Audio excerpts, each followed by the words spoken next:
Alrighty friends, welcome back to another high-level game of StarCraft 2. Today we have Liquid's finest, it's CLEM here in the bottom left, in the blue colors, versus in the top right, spawning as our red Protoss player, Classic. Classic is one of these players, you look at him and you think to yourself, yes, you're very good, but I don't feel like you're gonna win a tournament. It's like, initially when he came back, he got back to a very high level, really quickly, when he came back from the military, that is. But then it just seemed to kind of stop at some point, you know, the increase in skill. It's like he's hard capped, like there's a ceiling, a skill ceiling for him. It's very frustrating to watch. This Classic has been one of my favorite players over the years. Innovative stuff, smart build orders majority of the time, and good execution to boot. 9 out of 10 games. The problem right now, it feels like the builds aren't as sharp anymore, and the execution has diminished a bit since his time in the military. I'm curious if... Ooh, what are you doing here, Classic? He's trying to get that Nexus down at the third base. It's going to be really late as well. Does manage to get it down to the eBay block. Well, the eBay gets cancelled immediately. That was being built earlier. CC goes down on the low ground here. Into a reactor first. Look at you, Clem. That is so progressive. That is insane. I wonder how he's going to open now. Is this just going to be straight into Reaper or Marine? It's going to be Marine. Into Marine. And then I guess we're seeing a factory here. It's difficult to call sometimes what these build orders end up going towards. Yeah, it's going to be a factory. It's actually kind of a big scout. I don't completely mind the probe going towards the main base to confirm whether it's a factory or if it's like a second barracks or a fast third CC. It's kind of a big deal to figure that out. We immediately see a Stalker go across the map. We also have a Stargate here. This actually is a really cute build order.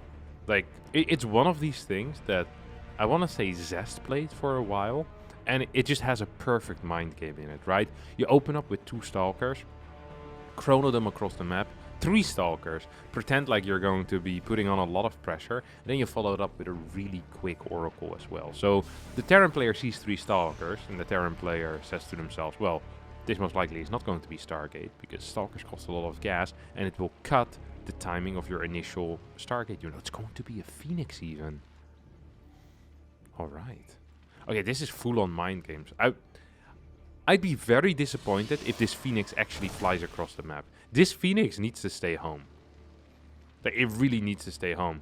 And there's absolutely no way either that Clem is going to make his way across the map with these Marines. Even with 2 Hellions popping out, it's just not going to be enough. Please stay home with your Phoenix, Classic. For the love of God, surely it's better to stay home than to move out here. Or maybe a triple Stalker single Phoenix attack is actually going to do it. Look at this. He's spotting for the high ground with that Phoenix. Is getting a lot of damage here on these Marines already. There's no bunker because there's a high ground. Clem thought he was safe, but he couldn't be further from the truth. He's in a lot of trouble right now. What a really sick build. I've never seen it used like this. Can't believe that I thought it was going to be bad to send the first Phoenix across the map. This was a great trade here. 4 Marines for nothing. That's not a trade. That's a robbery in broad daylight. That is actually a robbery. Look at this. Phoenixes are out right now. We'll be capable of picking up one of these Marines. Matter of fact, potentially in a bit of trouble. I hope that Classic is not going to end up flying into those mines. This is a fantastic start. I am not entirely down with the follow-up. If you're this aggressive initially, I actually believe that getting a fast third base is completely fine off of a single gate. Because you're building so many units already early on. You get quick scouting information. I really feel like you're almost kind of playing overly safe. You're wasting an opportunity to get more money. And that's always a bad thing. If there's a way for you to get more money in StarCraft 2 without any downside, you should literally always take it. 2 more gates even. What? Oh man. I'm about to 180 on Classic here. I love the opener, but I'm not loving the follow-up to this opener. And I'm going to explain as to why I don't love it at all. Rather than just making a judgment, I'm going to explain to you guys why I believe that this is not the optimal way to play. So, these 2 gateways are only going to be useful if you get 1-1-1 all-in. Okay? Only useful if you're getting 1-1-1 all-in. Classic already scouted Barracks 2 and 3 being produced. the initial 5 Marines were taken out, which makes a 1-1-1 attack way less likely. On top of that, the first 2 unit cycles in the factory were initially 2 Hellions, and then 2 Marines, first 2 unit cycles of a reactor, that is of course. So that means that the likelihood of a 1-1-1 attack is extremely low and almost non-existent. Why would you get Gateway 2 and 3 before the 3rd base if you're not going to want to use it? Right now, what you want to do as a Protoss player is you want to cut as many Gateway units as possible while you're pumping out high-value units like the Colossi, like the Phoenix, and then just before your opponent starts pushing you, that's what you want to be warping in units. You kind of supplement your main units, your Immortals, your Sentries, and your Phoenixes. You supplement them last second with units out of the gateway. So these 2 gateways have not provided any use, while a faster Nexus would have definitely provided use in that you can produce more workers, you get less oversaturated on your natural base because you can start sending workers over quicker. So he probably just lost maybe 250, 300 minerals by building Gateway 2 and 3 before the Nexus without any real reason. And I can't imagine a good reason as to why to do it, which is why I believe that this was an incorrect call. Now, that doesn't necessarily mean that Classic is dead or that he's really far behind, because his opener was just really good. He has good vision on the map. He has a good understanding of what to do with these Phoenixes. Just took out 2 mines. He's almost going to lose 2 Phoenixes there, but both of them will barely manage to stay alive. I'm still kind of in love with his position, you know? Supply, relatively even. 3rd base, still faster, despite the initial delay on it. And I'm a huge fan of how quick this Twilight was and how quick the Forge is as well. Often with Phoenix Colossus, it's really easy as a Protoss player to kind of stay in the Phoenix vibe. And you continuously just are building Phoenixes again and again and again. Until you have like 7 or 8, and then you realize, well, I actually didn't need that many. I love that he's staying on just 5 Phoenixes. Yeah, just 5 Phoenixes.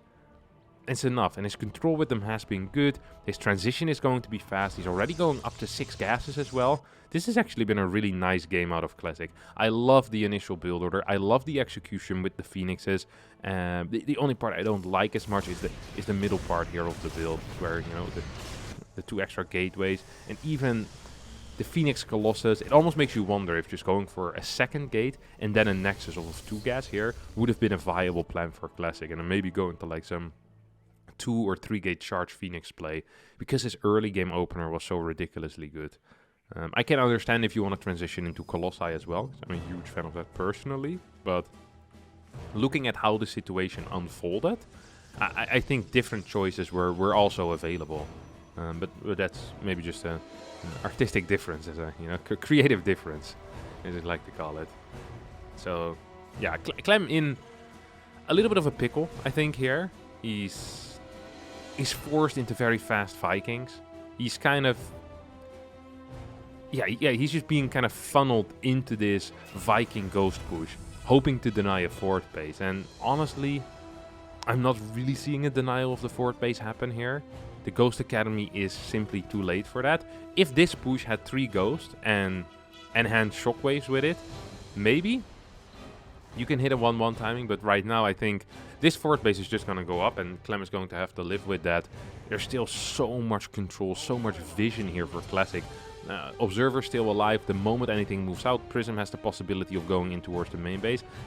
I'd love to see Gravitic Drive, the War Prism speed, being researched here, but that's not the case quite yet. Instead, a lot of money is just going into these double forges. We have a 2nd robotics facility not being used, no Immortal production, no Disruptor production either. I think if you don't want to quite go into Disruptors yet, because you believe that you still have some momentum on your side, I think adding in Immortals is almost always going to be a correct call as well. Prism is going to end up dying. I don't think this is it. I actually don't think this attack... Oh, never mind. That was some good force fields. There were some really good force fields. That's like 15 to 20 supply that you just get for free. There is a mine here defensively. A couple of ghosts coming in too. No enhanced shockwave yet, but we already have 3 ghosts, 3 more on the way. Brings us up to a total of 6 potential EMPs. And despite them having a smaller radius without the enhanced shockwaves, it's still going to be plenty against an army with only 2 Colossi, and the rest just simply relying on Stalkers and Zealots. You know, if Disruptor's coming out, I almost would have preferred more Immortals, like while you were pushing out, because it just gives you an army that is better at a direct fight. And I really think that Classic could have milked that a bit more, like the kind of the map control timing that he had. He's now sending out these Zealot run-bys, but I don't actually think that Clem is going to move out anytime soon. I could be incorrect, I could be wrong. So we have 1, 2, 3, 4, 5, 7 Zealots here. Yeah, Clem's just staying at home for now. Planetary not quite done yet, but mine also didn't get the hit off. Actually a good run by out of Classic. Do like that a lot. Clem is hunting for the second run by. He's going to find it. That's a lot of Zealots here. Might be in a little bit of trouble. 1, 2 Zealots get picked up for free. And all the other 6 manage to escape, at least for now. These bad boys will also get taken out. Actually gets the splash on the Vikings. Vikings immediately go into the repair shop as these 2 mechanics are going hard on them. They're like, hey, I want to heal them completely. Classic moving forward while this is happening. Looking for a kill on this command center. Is going to get it. 2-2 not done yet for Clem, but the one Immortal from the early game is going to get taken out. Archons will need to start moving back home as a Phoenix goes down and a Colossi almost falls, but managed to barely stay alive. Interesting recall, don't completely mind it. A lot of workers have gone down. Base has just gone down as well. That's an important Purification Nova that isn't going to connect. There's 10 ghosts here in this army. Still no enhanced Shockwave though. None of these Purification Novas so far are really connecting. One of the mechanics gets taken out in the line of duty. Very unfortunate. Somebody signed up for the mechanic shop. Get taken out by a Purification Nova. Vikings do their job, and that means they're now dead supplying Clem's army. Clem hasn't been hit by a single Purification Nova yet. At least not in a big way. At least once again is completely going to dodge it. 2-2 is finishing up very, very soon. This bad boy is going to hit 4 Ghosts and a Marauder. There's still a lot of Terran here though, and with these upgrades finishing up, with more EMPs available, there is some possibility of this actually working. Despite a lot of these Vikings still just being dead supply, now going back home to try and chase this Prism, which does have the Gravitic Drive. The speed for that Prism is so important. We have a lot of Disruptors here. No run-bys being set up, despite these Zealots, yeah, just idling. Would have loved to see them go into the third a bit faster. There's actually nothing here. No SCVs. I guess you can cancel the CC, which is nice. What? No, surely this is not the move here, Classic. Surely this is actually incorrect. Moving across the map, if you're up 25 workers, if you're transitioning into carrier seems extremely risky. He's going to pick up a lot of these Vikings for free. That's a nice start if you know you're transitioning into air units from here on out. Purification Novas are trying to get the connections, will hit Zealots more than they hit Terran units. Clem gets a pretty decent surround on this. Does not manage to control the Marauders on the left side. Now we see a split. More splits coming in for Clem. Looking for a snipe. Gets the first snipe. Gets the second snipe. Great EMPs as well. Clem jumping in. Taking out every single Disruptor. Ghost still alive. Vikings landed on the floor. Oh, but that Purification Nova is just a little bit too much. At the same time, the Zealots smashing the third base. Depots being taken out. SCVs falling and a force lift here on that orbital command. First 3 carriers are popping out of their respective stargates. We have +1 already as well. We have the 3... Well, shield... What? Shield upgrade... Ah, no, sorry. I was gonna say maybe it makes sense because you know that you're going into carriers, but EMP is simply too good that shields against Terran are a real luxury upgrade. Like, it is the last thing you get because of EMP. Like, EMP just removes the shield and then all the money you spend in there is completely useless. Like, you'd much rather have other useless things. Like, I'd rather get a mothership than I would spend money on shields upgrades. We are going to see +2 air weapons being researched here. The bottom side base has been bullied a little bit by these mines. Luckily we have a cannon on the way for Classic.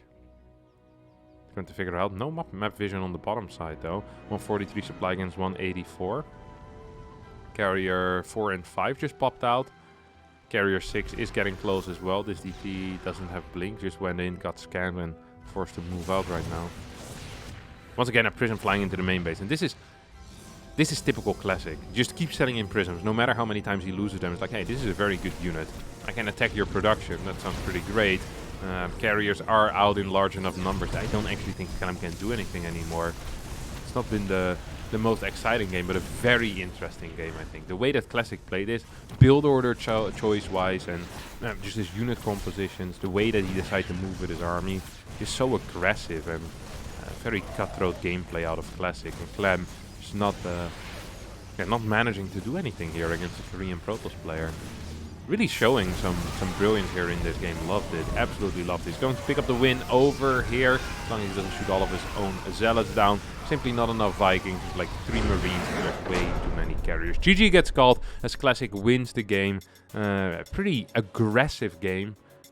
Relatively high worker count in the end, but low base in general. 16 minutes, only 5 bases. That's not all that high. That is going to be it for me today, though. Thanks everyone for watching. Hope you did enjoy this game. If you did, don't forget to hit the like button, subscribe to the channel, and hopefully I'll see all of you next time for a new video. Thank you so much for watching, and bye-bye.